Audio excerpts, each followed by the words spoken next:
शिलागी branch Rajput गांव देहरादून में स्थित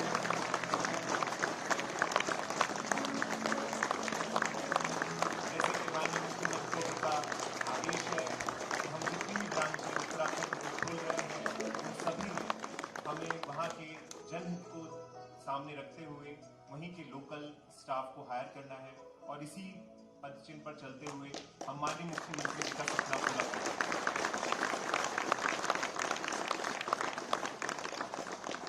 कार्यक्रम को आगे बढ़ाते हुए माननीय मुख्यमंत्री जी ने टूरिज्म को बहुत प्रोत्साहन दिया है और उसी को आगे बढ़ाते हुए मैं आपको अवगत कराना चाहता हूं कि माननीय मुख्यमंत्री जी ने हमें यूकाडा में सॉफ्टवेयर डेवलपमेंट का कार्य प्रदान किया,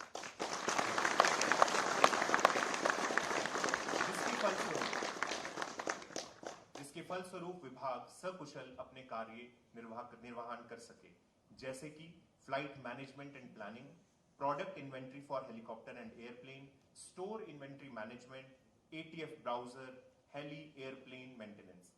साथ ही साथ मैं आप सभी लोगों को अवगत कराना चाहता हूं कि माननीय मुख्यमंत्री जी का टूरिज्म पर बहुत ज्यादा फोकस है और उस फोकस को आगे बढ़ाते हुए हम इस कार्य से जितने भी जनहित में मतलब जितने भी लोगों तक ये पहुंच सकता है, ये सिर्फ विभाग के लिए ही नहीं लेकिन जनहित के लिए भी बहुत लाभकारी होने वाला है, जिसमें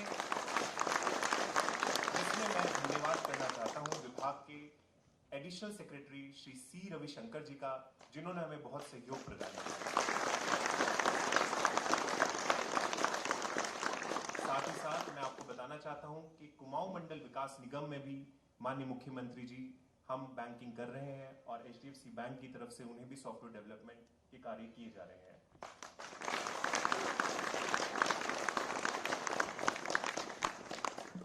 ज्यादा समय ना लेते हुए मैं माननीय मुख्यमंत्री जी को अवगत कराना चाहता हूं कि उनकी आज्ञा अनुसार सभी 4 धामों में ATM स्थापित हो गए हैं और मैं सहर्ष उनसे अनुरोध करता हूं कि वे चारों धाम का ATM का अनावरण करें।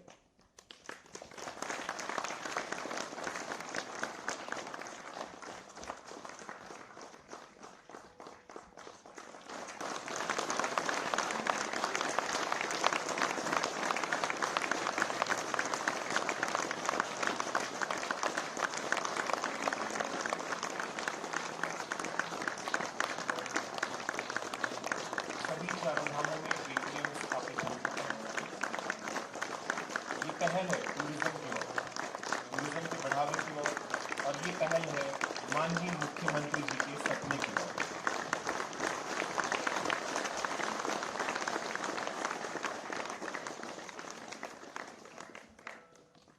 माननीय मुख्यमंत्री जी के आदेश अनुसार देवभूमि उत्तराखंड में ATM व्यवस्थित करने हेतु सभी धार्मिक स्थलों पर ATM व्यवस्थित करने हेतु बैंक ने 10 ATM प्रस्तावित किए हैं। कैंची धाम नैनीताल, जागेश्वर धाम अल्मोड़ा, गोलू देवता मंदिर अल्मोड़ा, पूर्णागिरी धाम चंपावत, हाट कालिका, गंगोली हाट पिथौरागढ़, मास्टेमानू पिथौरागढ़, डीडी हाट पिथौरागढ़, सुरकंडा देवी टिहरी गढ़वाल और रीठा साहिब, इन सभी जगह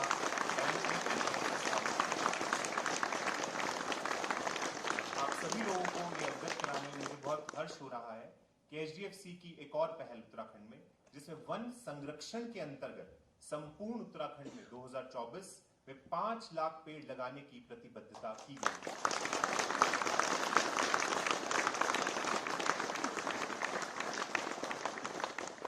अब मैं माननीय मुख्यमंत्री जी से अनुरोध करता हूं कि वे स्टेट हेड श्री बकुल सिक्का जी को प्रशस्ति पत्र प्रदान करें, जो कि बैंक के अच्छे कार्यों के लिए और स्टेट में योगदान के लिए दिया जा रहा है।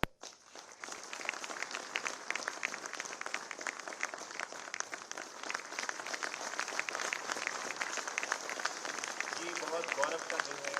आपकी तालियों की गड़गड़ाहट इसी तरह चलती रहनी चाहिए। ये किसी स्वप्न से कम नहीं कि माननीय मुख्यमंत्री जी हमारे कार्यों की सराहना कर रहे हैं।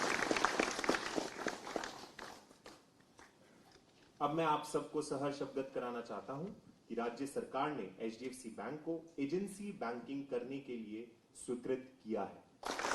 ये अपने आप में एक बहुत बड़ी उपलब्धि है, जिसके लिए हम उनके कोटि कोटि धन्यवाद प्रदान करते हैं। इससे बैंक में अब जितने भी हमारे व्यक्ति विशेष हमारे क्लाइंट्स हैं, वो टैक्स संबंधित कोई भी कार्य, पेंशन संबंधित कोई भी कार्य बैंक से कर सकते हैं। इसी संदर्भ में मैं माननीय मुख्यमंत्री जी से अनुरोध करता हूं कि वे हमारे branch banking head Shri Akhilesh Kumar Roy ji को स्वीकृति पत्र प्रदान करें।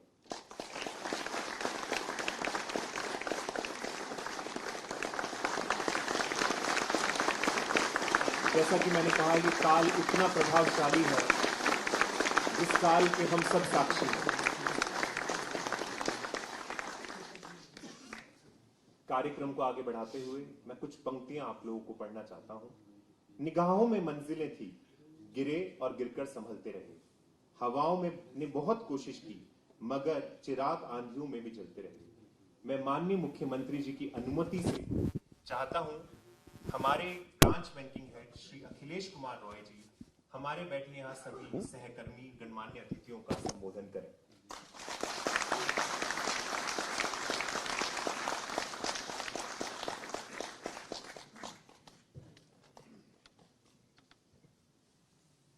देवभूमि के तपोवन में सृजन को रहते हैं हमेशा अग्रगामी। विकास और समृद्धि की देवभूमि के तपोवन में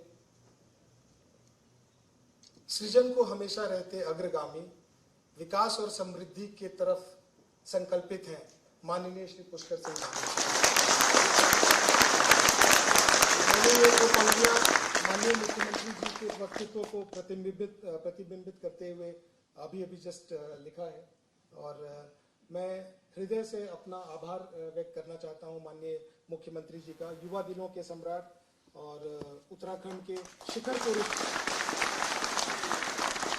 माननीय मुख्यमंत्री श्री पुष्कर सिंह धामी जी का मैं हृदय की गहराइयों से वंदन और अभिनंदन करता हूं और आभार व्यक्त करता हूं कि उन्होंने अपने व्यस्तम दिनचर्या से हमारे लिए कुछ पल निकाले और इस सभागार के आभा को बढ़ाया। बहुत बहुत धन्यवाद माननीय मुख्यमंत्री जी। और मैं आभार व्यक्त करता हूँ श्री रविशंकर जी का और यहाँ पे उपस्थित सभी विशिष्ट हमारे अधिकारीगण और हमारे सहकर्मियों का, जिन्होंने आज की सभा में उपस्थित होने के लिए आज हमारे साथ एकत्रित हुए हैं।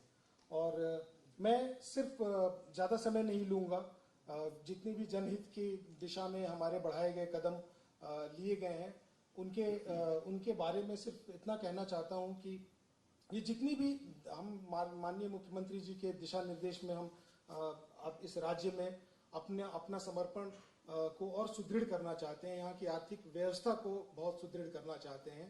और मैं शेयर करना चाहता हूँ, मैं बताना चाहता हूँ माननीय मुख्यमंत्री जी को कि आपने जो हमारे ऊपर जो विश्वास जताया है, हम उसके लिए बहुत कृतज्ञ हैं और आपको इस बात का यकीन दिलाते हैं कि उत्तराखंड के जन जन को विश्व स्तरीय बैंकिंग सुविधा का विस्तार हम करते रहेंगे और जन जन तक पहुंचते रहेंगे, जैसे कि हमारे मुख्यमंत्री जन के मन तक पहुंचते हैं। हम तो सिर्फ जन जन तक पहुंचते हैं, बस यहाँ के यशस्वी मुख्यमंत्री जन के मन तक पहुंचते हैं, लोगों के मन को ये करते हैं। और इनका जितना अपील है युवाओं में और देश और राज्य की जनता में, पूरे देश में, मैंने आपका माननीय मुख्यमंत्री जी आपकी अदालत जो 40 वर्षों से ये कार्यक्रम चल रहा है उसमें आपका इंटरव्यू देखा, बहुत ही हर्ष है। मैं चाहता हूँ, अब मेरे सारे सहकर्मियों से भी अनुरोध करूंगा कि आप वो जरूर इंटरव्यू देखें, आपको बहुत प्रेरणा मिलेगी कि कैसे पाठी से, जिसको हम लोग क्या कहते हैं सर हिंदी में,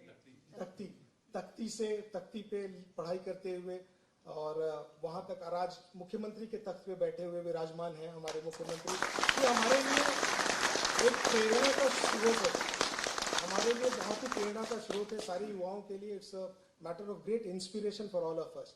the kind of journey and the kind of personal life जो सर ने जिया है और जिस मुकाम पे पहुंचे हैं, ये सभी लोगों के लिए एक प्रेरणा का स्रोत है। और बैंकिंग की अगर मैं बात करूं माननीय मुख्यमंत्री जी, तो आपने जो हम लोगों को ये मौका दिया है, तो आपको जान के ये गर्व होगा और सभी लोगों को गर्व होगा कि हम देश के दूसरे सबसे बड़े बैंक हैं स्टेट बैंक ऑफ इंडिया के। हमारा बैलेंस शीट कई तकरीबन 34 लाख करोड़ है। 23 लाख करोड़ का डिपॉजिट, 25 लाख करोड़ का हमारा एडवांसेस है, लोन्स हैं। और उत्तराखंड की अगर बात करूं, सिर्फ उत्तराखंड राज्य की, तो हमारा इस राज्य में तीसरा स्थान है बैलेंस शीट के आधार पे, जो कि बैलेंस शीट जब मैं कहता हूं तो ये डिपॉजिट और एडवांसेस को जोड़ के हमारा तीसरा स्थान है। और इस राज्य में एक बहुत ही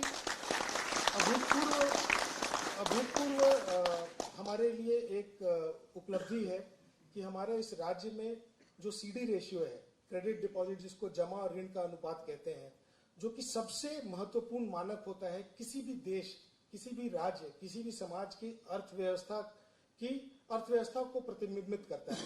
वहाँ का समाज कितना समृद्ध है, वहाँ का समाज कितनी प्रगति से आगे बढ़ेगा, उसका एकमात्र सूचक, एकमात्र बेंचमार्क माननीय मुख्यमंत्री जी सीडी रेशियो होता है। और मुझे ये बताते हुए बहुत गर्व होता है कि हमारा इस राज्य में सीडी रेशियो, पूरे देश में जितने भी राज्य हैं, 30 राज्य हैं, उसमें सबसे ज्यादा सीडी रेशियो हमारा इस राज्य में है। 148% का सीडी रेशियो है।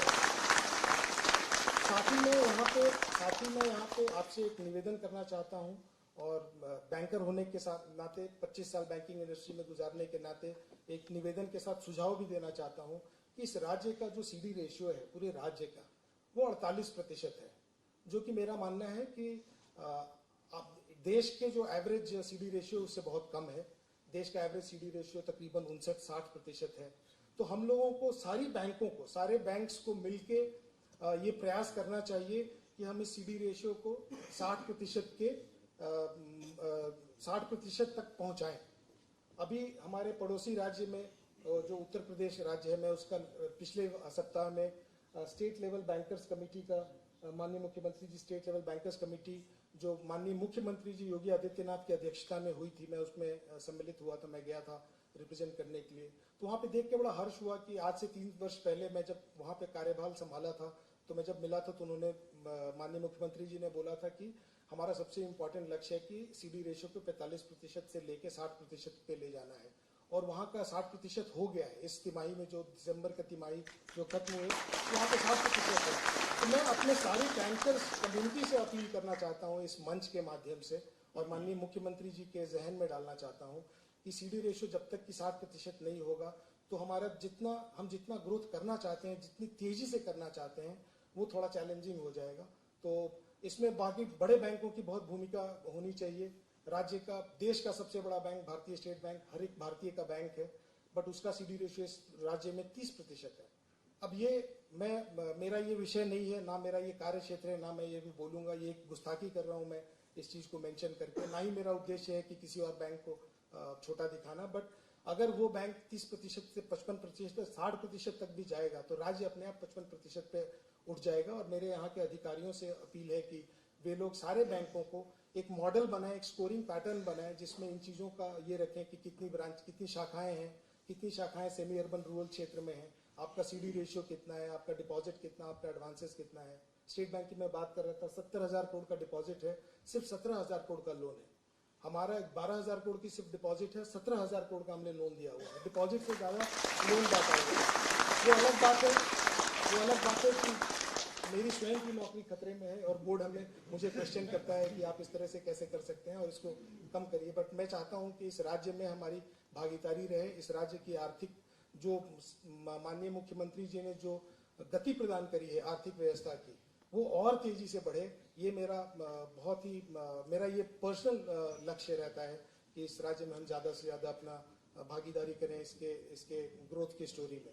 तो ये मेरा एक ये था। और देश के दूसरे सबसे बड़े बैंक होने के नाते सीएसआर का सबको रूल्स मालूम है कि आपके एवरेज लास्ट 3 इयर्स के नेट प्रॉफिट का 2% आपको सीएसआर में आपको खर्च करना होता है।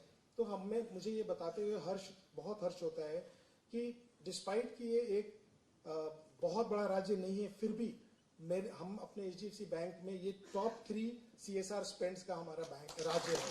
यहाँ पे हम सीएसआर का टॉप 3 स्पेंड्स यहीं पे करते हैं। केदारनाथ के आपदा में भी हम लोगों ने वहाँ पे जो विस्थापित लोग हुए थे उनके रहने की व्यवस्था और उनका निर्माण कर रहे हैं, जो कि ऑलमोस्ट कंप्लीट होने के स्टेज पे है। और आप लोगों के मार्गदर्शन में, दिग्दर्शन में और भी जो भी हमें काम दिया जाएगा, हम पूरी तरह से इस राज्य के लिए समर्पित हैं। और इसी के साथ मैं अपने संबोधन को समाप्त करना चाहूँगा।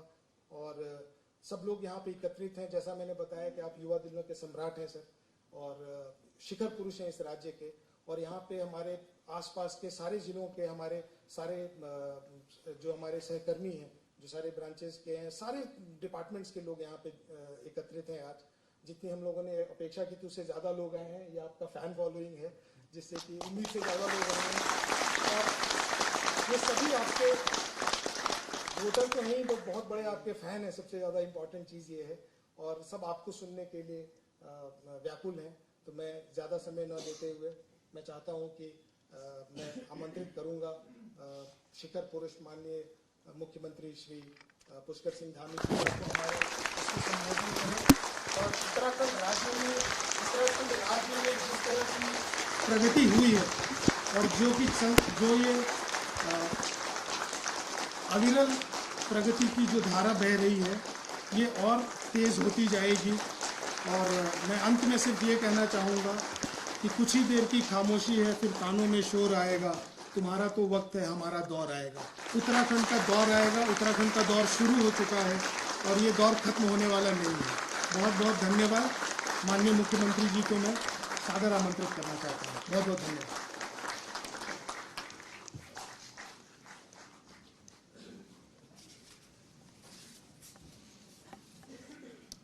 भारत माता की भारत माता की HDFC बैंक की आज 111वीं शाखा के उद्घाटन एवं चारधाम पर आज सेवा के शुभारंभ अवसर पर अभी आप सब लोगों ने जिनको सुना, और आप तो बहुत ही अच्छे वक्ता भी हैं।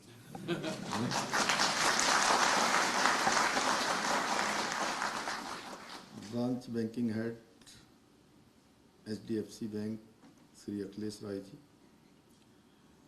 स्टेट हेड, और संयोग से मैंने और आपने एक ही विश्वविद्यालय से पढ़ाई करी है, लखनऊ विश्वविद्यालय से, श्री पकुल सिक्का जी, हमारे अपर सचिव उत्तराखंड शासन के, जो आजकल आप लोग देख रहे होंगे कि बहुत सारी हमारी हेली सेवाएं लगातार चल रही हैं। पहले पिथौरागढ़ से देहरादून की फ़्लाइट शुरू हुई, पहले 3 दिन हुई, अब 5 दिन हो गई, और जल्दी 7 दिन भी हो जाएगी। और तो चंपावत, मुंशियारी और पिथौरागढ़, हल्द्वानी से हमारी हवाई सेवा भी शुरू हो गई। और कल जो है भारत सरकार का एक हमारा हमको जो परमिशन उन्होंने देनी थी, 42 सीटर पिथौरागढ़ के लिए जो है वो भी दे दिया। तो वो सब का संयोजन कर रहे हैं रविशंकर जी, हमारे श्री मुकेश कुमार जी, हमारे अनुसूचित जाति आयोग के हमारे अध्यक्ष रहे हैं, और सभी HDFC बैंक के सभी हमारे अधिकारीगण, सभी अपनी सेवाएं देने वाले, उपस्थित सभी हमारे पत्रकार मित्र, सभी अतिथिगण, मैं सबसे पहले तो आज आप सबके यहाँ पधारने पर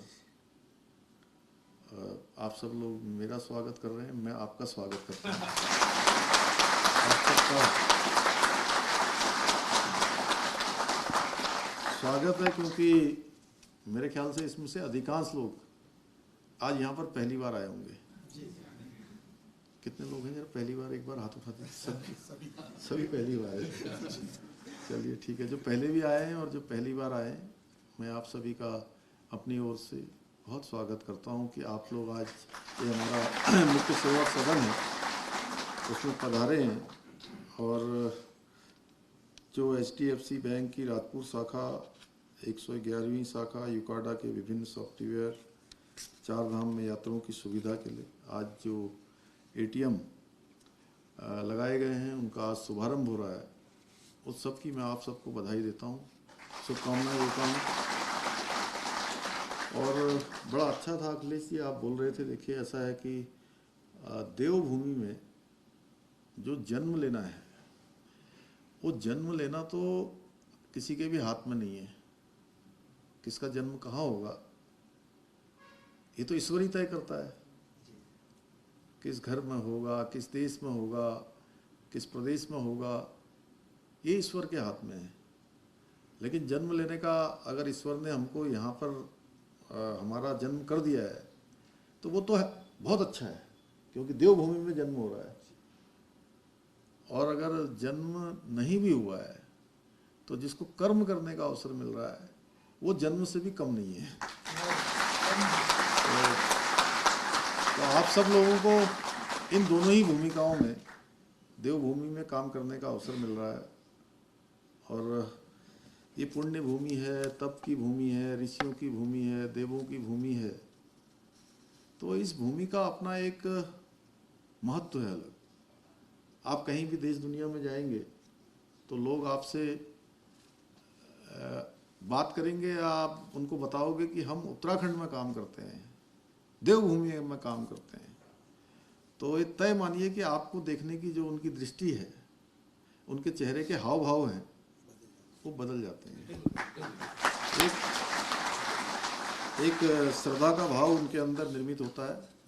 इसलिए भगवान की आप सब पर बड़ी कृपा है कि आप सब लोग आज एक ऐसे क्षेत्र में काम कर रहे हैं जो वास्तव में लोगों को कहीं ना कहीं आगे बढ़ाने के लिए, उनकी मदद करने के लिए, और जो सरलीकरण, जो मैं हमेशा कहता हूँ कि लोगों के जीवन को सरल बनाने के लिए, उनको जो सेवा आपके बैंक के माध्यम से हो रही है और आप सब उसके हेतु बन रहे हैं, तो ये तय मानिए कि भगवान की बड़ी कृपा आपके ऊपर है। इसमें कोई संदेह नहीं है कि आप भगवान की कृपा आपके ऊपर नहीं है, भगवान की कृपा है। इसीलिए आपको इसमें सेवा करने का अवसर मिला। अन्यथा तो देखिए लाखों नहीं करोड़ों करोड़ों लोग सेवा के लिए माध्यम ढूंढते रहते हैं, सेवा खोजते रहते हैं, उनको सेवा प्राप्त नहीं होती है। तो जिनको सेवा प्राप्त हो रही है तो ये बिल्कुल तय है कि उनके ऊपर भगवान की सीधे सीधी कृपा है। तो आप सब भगवान के कृपालु हैं। मैं HDFC बैंक ने जो पर्यावरण के क्षेत्र में भी बहुत शानदार काम किया है, उसके लिए भी आप सबको बधाई देता हूं कि आप लोगों ने जो 2 लाख पौधे रोपने का लक्ष्य निर्धारित किया, उस लक्ष्य को प्राप्त भी किया। और इस वर्ष आपने 5 लाख पौधे रोपने का जो लक्ष्य निर्धारित कर पर्यावरण संरक्षण को लेकर आपकी जो प्रतिबद्धता है, जो संकल्प है, और जो इस समय जरूरत है, हम सब की आवश्यकता है, उसको कायम रखने का काम किया है, लोगों में जागरूकता लाने का काम किया है, उसको आगे बढ़ाने का काम किया है। और पिछले 5 वर्षों में HDFC बैंक के द्वारा लगभग 8 लाख पौधे रोपकर एक बड़ा संदेश, जिसकी आवश्यकता है और जिसके बारे में हम भी लगातार कहते हैं कि इकोनॉमी और इकोलॉजी दोनों ही चलनी चाहिए।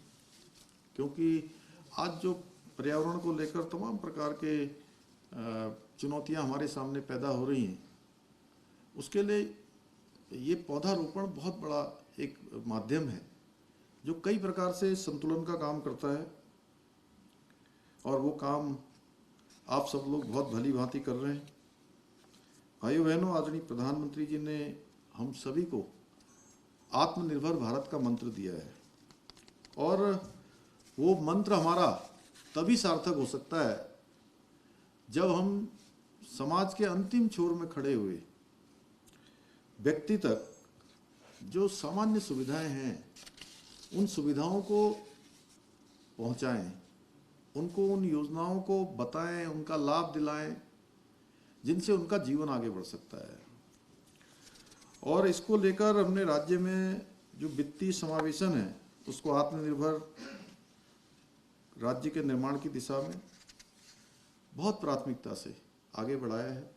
अभी जैसा आप बता रहे थे कि उत्तर प्रदेश में बैठक हो रही थी, हमारे यहाँ भी जो बैठक होती है मैं भी हमेशा ये कहता हूँ, हमेशा भाग लेता हूँ मैं, और हमेशा मैं कहता हूँ कि इसमें बहुत सरलीकरण की अभी भी ज़रूरत है। अभी बैंकों में आप लोगों ने, आपका तो बड़ा अच्छा है कि 17,000 करोड़ का आपने लोन दे दिया, एक बहुत बड़ी बात है। और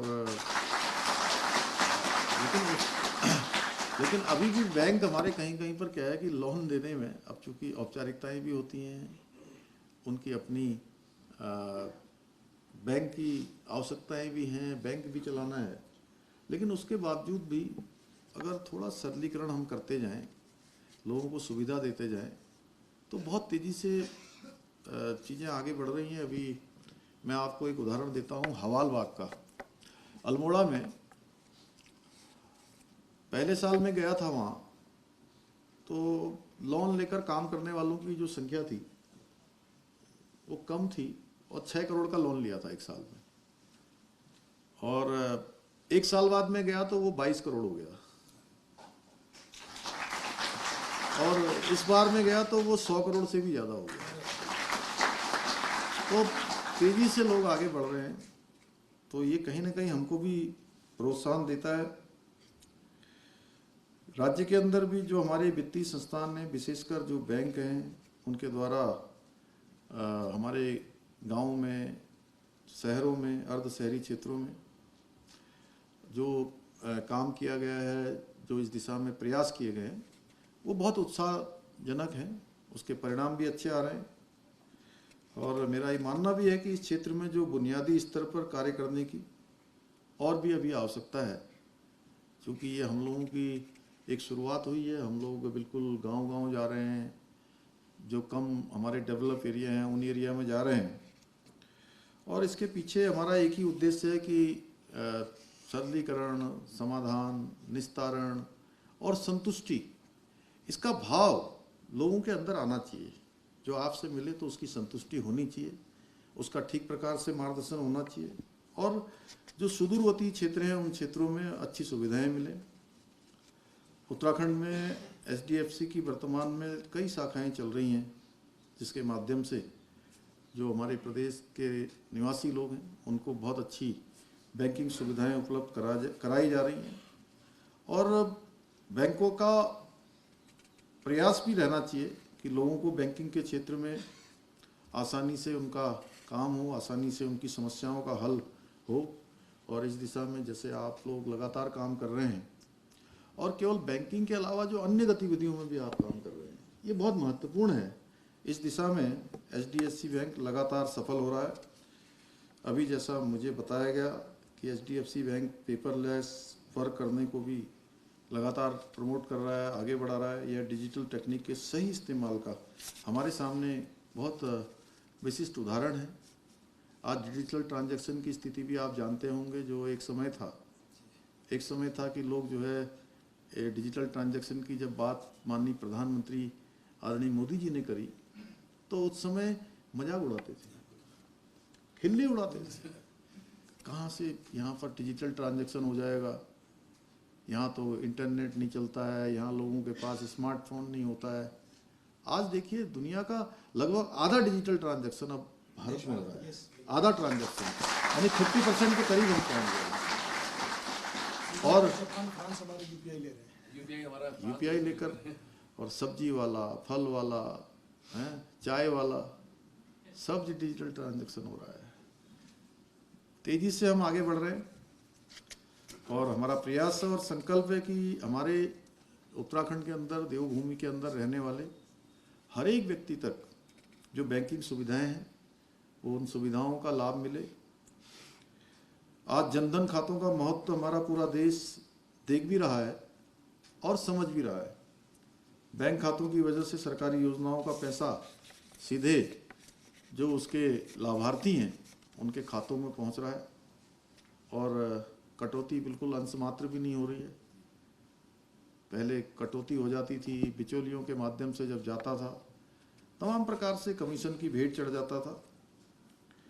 जनता को अधिक से अधिक सुविधाएं प्रदान कराने के साथ ही आज HDFC बैंक ने, जो सरकार का भी निरंतर सहयोग दिया जा रहा है, HDFC बैंक ने केदारनाथ धाम के सौंदर्यीकरण के लिए भी धनराशि प्रदान की गई थी।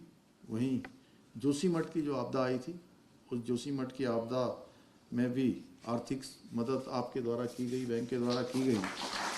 मैं इस कार्य के लिए, जो देव कार्य किया है, इसके लिए मैं HDFC बैंक की इस पहल को बहुत सराहना करता हूं और हमारे सभी अधिकारियों को, हमारे यहाँ के हमारे हेड को, अखिलेश जी को, बकुल जी को और आप सभी को, आप सबका मैं साधुवाद देता हूँ।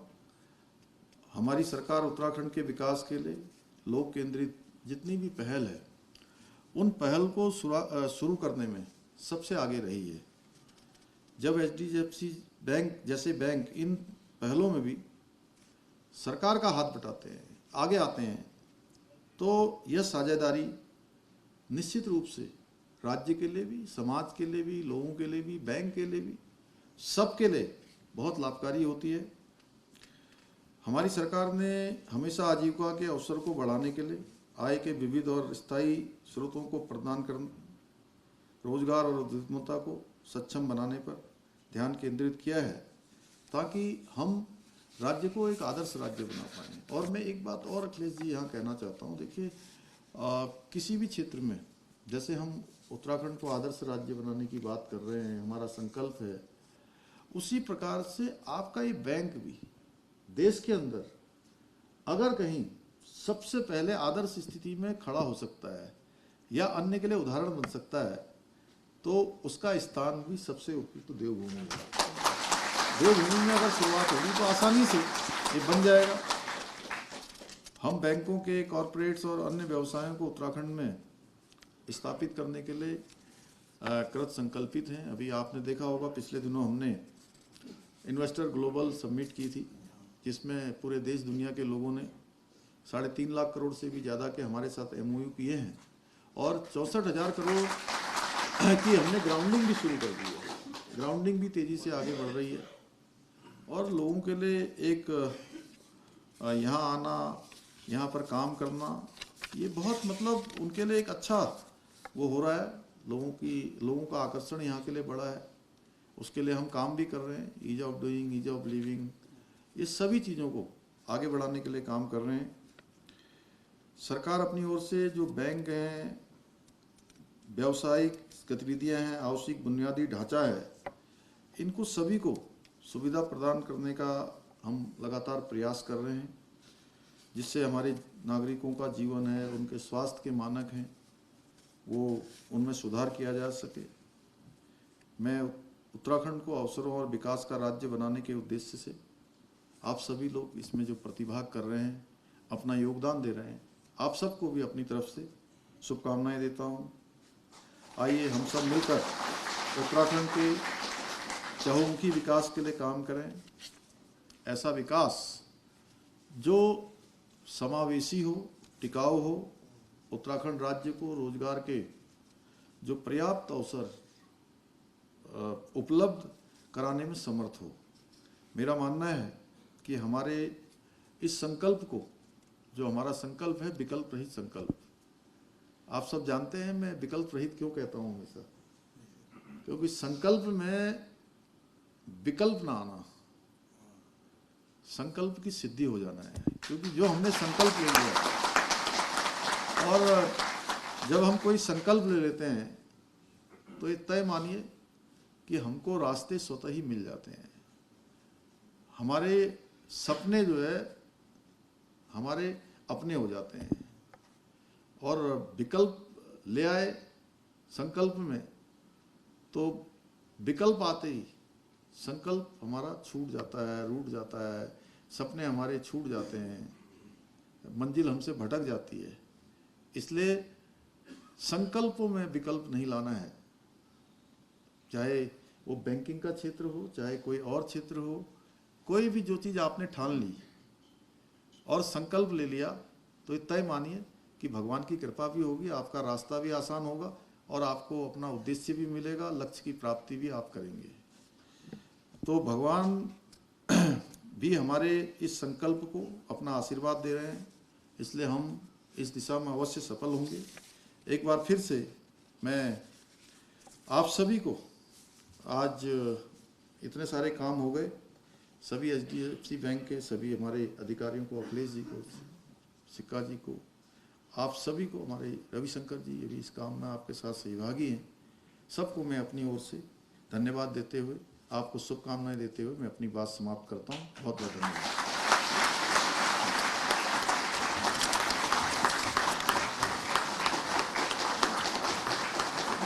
मैं अब हमारे स्टेट हेड बकुल सिक्का जी को आमंत्रित करता हूँ।